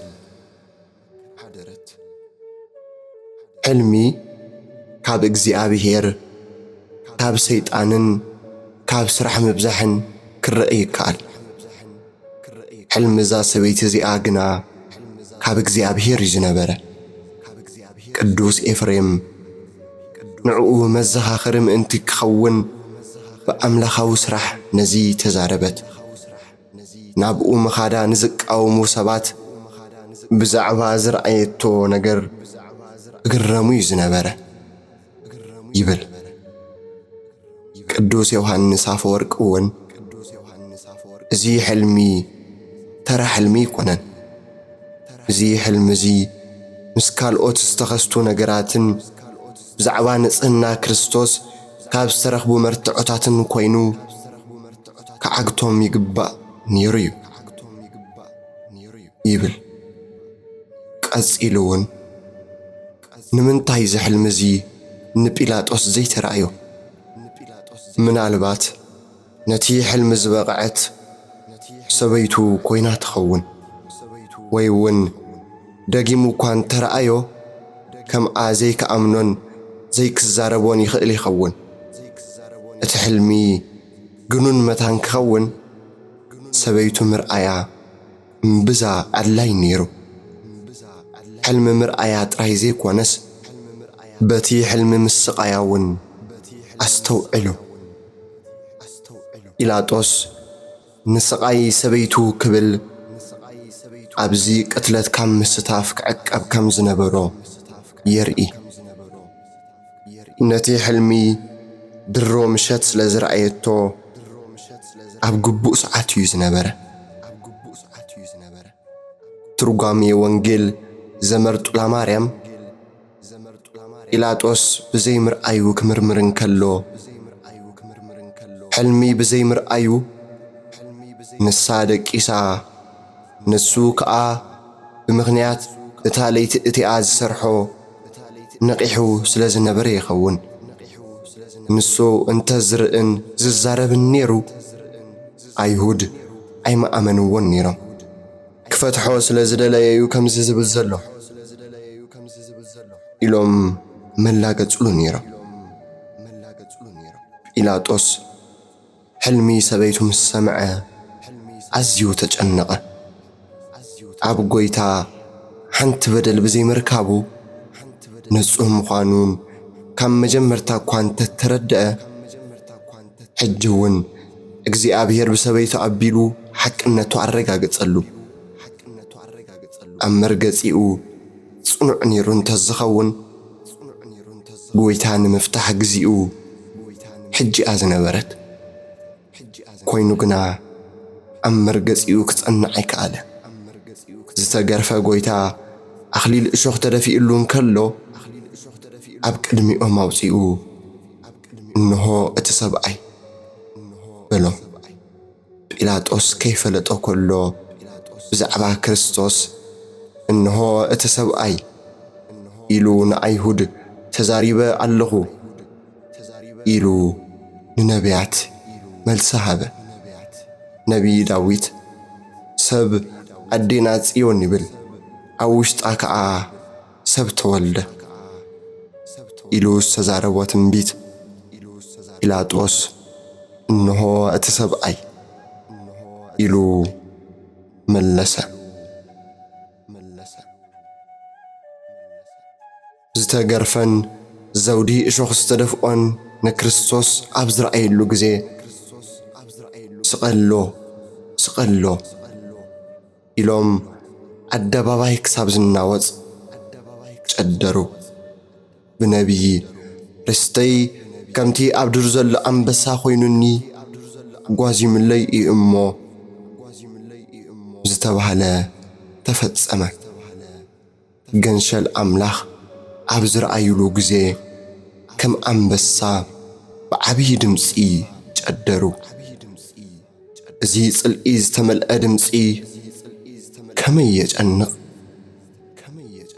ከምዚ ገይሮም ክጭድሩሉስ ክርስቶስ እንታይ ገበረ ርስቲ መን መንዝዐ ሞት ካብ ምትሳእ ዕውር ካብ ምፍዋስ ለምጻም ካብ ምንጻህ ወፃኢ ከምዚ ዝበለ ጭደራ ክጭደሮስ እንታይ ገበረ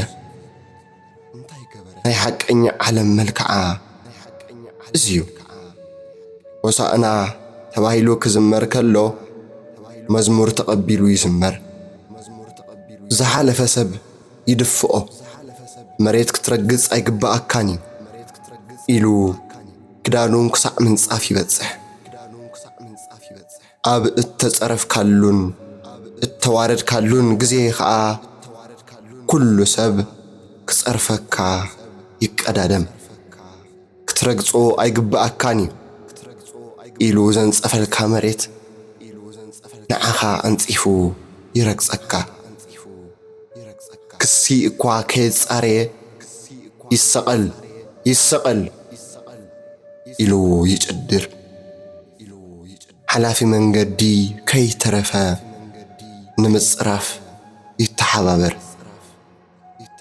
ዓለም ንጽህናን ሓቅነትን ትፈቱን ተትኸውን ነይራ ልዕሊ መድሃኒ ዓለም ንጹህን ሓቀኛን የለን ክንድኡ ዝኣክል ሰብ ጽቡቕ ዝገበረውን የለን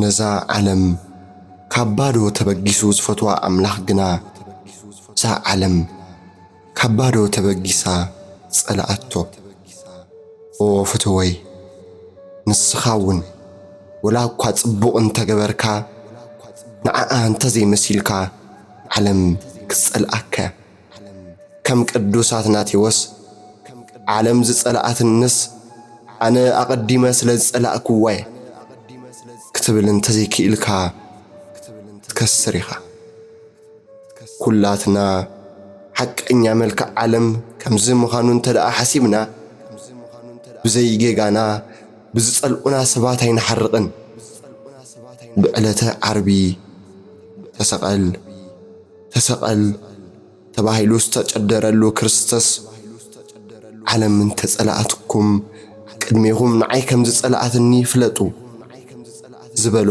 ቃል ንዝክር ብድሕሪዚ ኣይሁድ ኣቐዲሞም ዘየቕረብሉ ክሲ ሽዑ ወሰኽዎ ወዲ ኣምላኽ እየ ይብል ኢሎም ጨደሩ ደቂ ኣማልኽቲ ዝብሉ ታሪኻት ካብ ዝለመዱ ኣሕዛብ ዝኾነ ጲላጦስ ወዲ ኣምላኽ እየ ይብል ምስ በልዎ ፈርሐ ናብ ጐይታ ተመሊሱ ከም ብሓድሽ ኣትዩ ንስኻ ካበይ ኢኻ ኢሉ መርመራ ጀመረ ጐይታ ግቡእ መልሲ ኣብ ግቡእ ግዜ ሂቡ ስለ ዝነበረ ወላ ሓንቲ መለሰን ጲላጦስ ኣብዛ ግዜ እዚኣ ንዓይ እውን ዶ ኣይትዛረበንን ኢኻ ክሰቕለካን ክፈትሓካን ስልጣን ከም ዘለንስ ኣይትፈልጥን ዲኻ በሎ እቲ በዓል ቤት ኩሉ ስልጣናት ዝኾነ ሊቀ ስልጣናት ኢየሱስ ክርስቶስ ደጊሙ ካብ ላዕሊ ስልጣን እንተዘይወሃበካስ ኣባይ ስልጣን ኣይመሃለወካን ነይሩ ስለዚ እቲ ናባኻ ኣሕሊፉ ዝሃበኒ ዝገደደ ሓጢኣት ኣለዎ በሎ እዚ ናይ ጲላጦስ ሃይለ ቃል ሊቅ ከምዚ ብምባል ይወቕሶ ኦ ጲላጦስ ክሰቕለካን ክቐትለካን ይኽእል ኣይትበል ኣብ ቅድሜኻ ቆይሙ እትርእዮ ዘለኻ ሰማይ ብዘይ ዓንዲ ዝቖመ እዩ እዞም ብገመድ ተኣሲሮም እትርእዮም ዘለኻ ኣእዳው ንምድሪ ዝፈጠሩ እዮም ኦ ጲላጦስ እትዕዘቦም ዘለኻ ኣጻብዕቲ ከዋኽብትን ዕምበባታትን ዝፈጠሩ እዮም ኦ ጲላጦስ እትዕዘቦም ዘለኻ ኣዒንቲ ንምድሪ ዝዕዘብዋን ከም እተንቀጥቅጥ ዝገብርዋን እዮም ይብል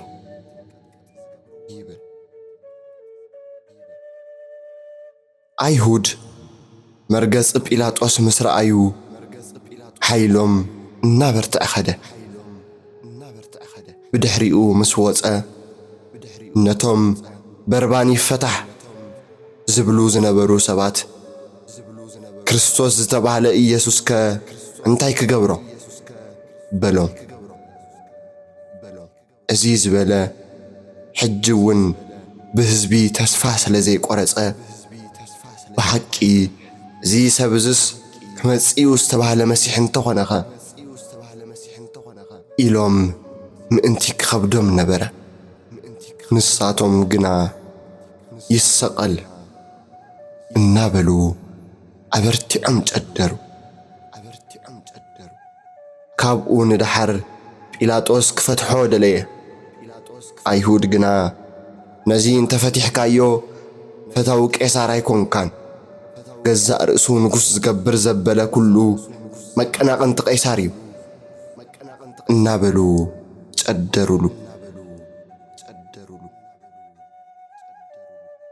نحنا زرقي أبرهامينا باروت كنا اتجزأنا يو كتو يبلنان إلوم يفكروا كم زي نبرو لوم جنا بزي كاك إسار نقص يبلنان إلوم تقدروا نبيلاطوس مستي بسلطانو زمصو زي فتو تشكان تباريوس كيسار كباس نابز خئل منقراقرو أتوو كم تانسو كاب بربانن كريستوسن مرصو زبالوم ساتوم كأب ترأم كاب كيسارن كريستوسن مرص إلوم أجنقو شعوب بيلاطوس تماتأ بزوحات سلطانهم كيسؤلو كبلو نحقي دوم بالسينهم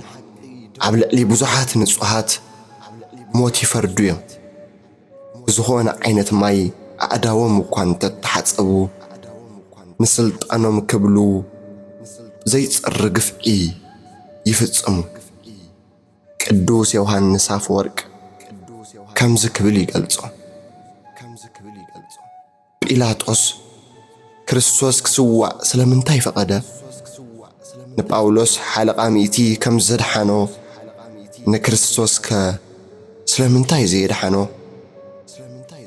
እቲ ሓለቃ ሚእቲ ንጳውሎስ እንተዝቀትሎ ኣይሁድውን ከም ዘሐጉሶም ከምኡ እንተዝገብር ነይሩ ተቃውሞ ከም ዘልዑሉ ይፈልጥ እዩ ኮይኑ ግና ኣብ መርገጺኡ ጸኒዑ ቆመ ጲላጦስ ግና ከምኡ ይገበረን ተዋላዋልን ድኹምን ነበረ ብናቱ ጌጋ ተኻፋሉ ኮነ መሪሕነት ኣይሁድን ብተቃውሞ ህዝብን ኣብ ቅድሚ ኣድማ ጸኒዑ ክቐውም ኣይከኣለን ንኹሉ ነገር ደኣ ንዕኦም ዕድል ሃቦም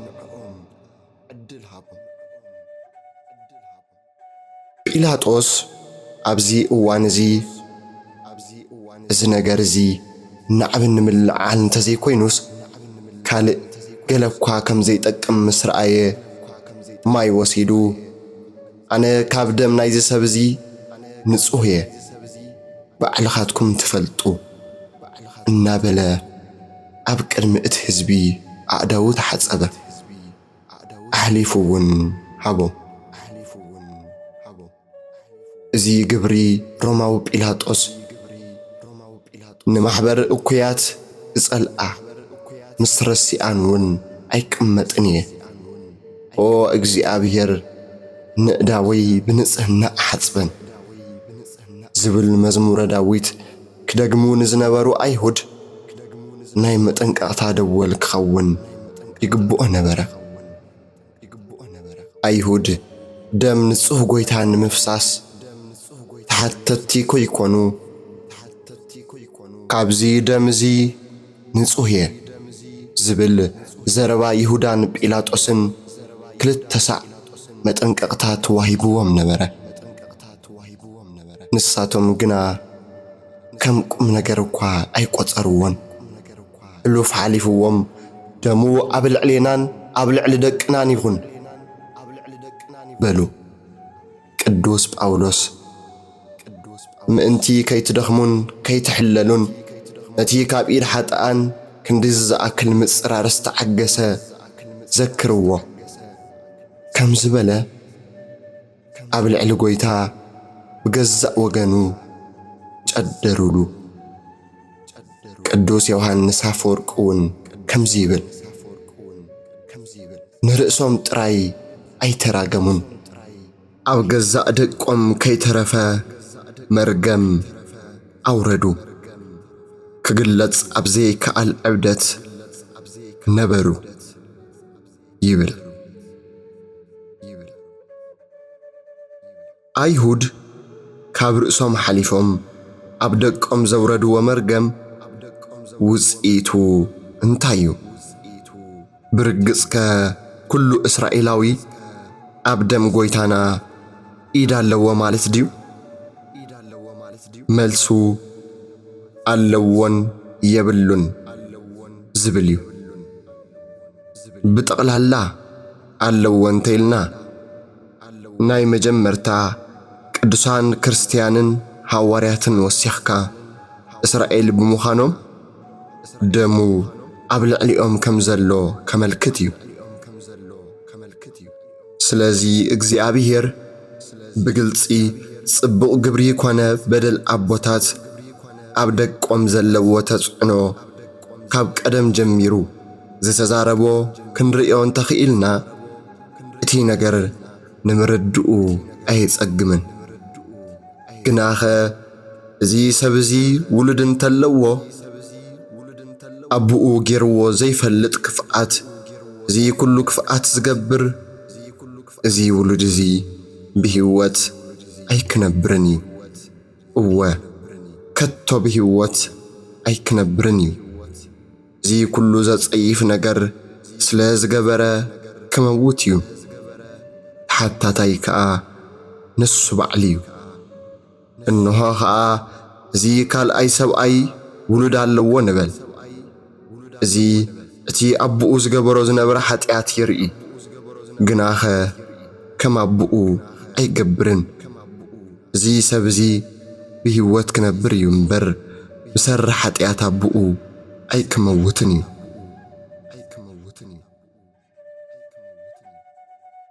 ስለዚ ደሙ ኣብ ልዕሊ ደቅና ይኹን ዝብል መርገም ኣብ ልዕሊ ደቆም ዓቢዶም እንተተዛረብዎ እዚ መርገም ክበጽሕ ዝኽእል ክፉእ ጎደና ቦታቶም ስዒቦም ነቶም ናይ ክርስቶስ ዝኾኑ ምስ ዘሳድዱ ጥራዩ። በዚ ምኽንያት እዚ ዝተዋህቦም ዘመን ንስሓ ዘይተጠቀሙሉን ተቃዋምቲ ክርስቶስ ኮይኖም ዝቐጸሉን ሰላም ሲኢኖም ቂም ሓዚሎም ደም ጨቢጦም ከም ዝነብሩ ንርዳእ። ብድሕሪ እዚ እተኸስቱ ታሪኻዊ ተርእዮታት ንምርዳእ ይከኣል። ናይቲ ንጹህ ደም ኣቤል ካብ ምድሪ ይጠራዕ ኣሎ ተባሂሉ ከም ዝተጻሕፈ ኣይኮነን ዶ ኣምላኻዊ ደም ኣፍሲስካ ናይ ዝኾነ ሰብ ደም ብግፍዒ ዘፍሰሰ ብንስሓ እንተዘይተመሊሱ ዕዳ ከም ዘለዎ ግሉጽ እዩ። ደም መድኃኒ ዓለም ግና ሐዋርያ ከም ዝበሎ ካብ ደም ኣቤል ብዝበለጸ ናብ ዝዛረብ ደም ይኹም በጺሕኩም ዘለኹም ይብል። እንተኾነ ግና ኣባ ጊዮርጊስ እዚ ደም ኃጢአት ሕዝብን ኣሕዛብን ዘርሕቕ እምበር ነዘፍሰሶ ሓዉ ዝኸስስ ከም ደም ኣቤል ኣይኮነን ከም ዝበለ ደም ጐይታና ይቕሬታን ዝሓቱ ካብ ኩሉ ኃጢአት ዘንጽህ እምበር ከም ደም ኣቤል ዝኸስስ ደም ጥራይ ኣይኮነን። ቅዱስ ዮሐንስ አፈወርቅ ድማ ሰብ ዝፈቱ ኣምላኽ ኣብ ርእሶም ዝፈረድዎ ፍርዲ እኳ ኣይሓዘነሎምን። ነቲ መርገም ኣብ ርእሲኦም ይኹን ኣብ ደቆም ኣየጽድቖም። ካብኦም ኮነ ካብ መንጎ ደቆም ብንስሓ ንዝተመልሱውን ተቐቢልዎም እዩ። ንዘይቁጸሩ ጽቡቕ ግብሪ ክቕበል ቡቕዓት ገይሩ ቈጸሮም ይብል።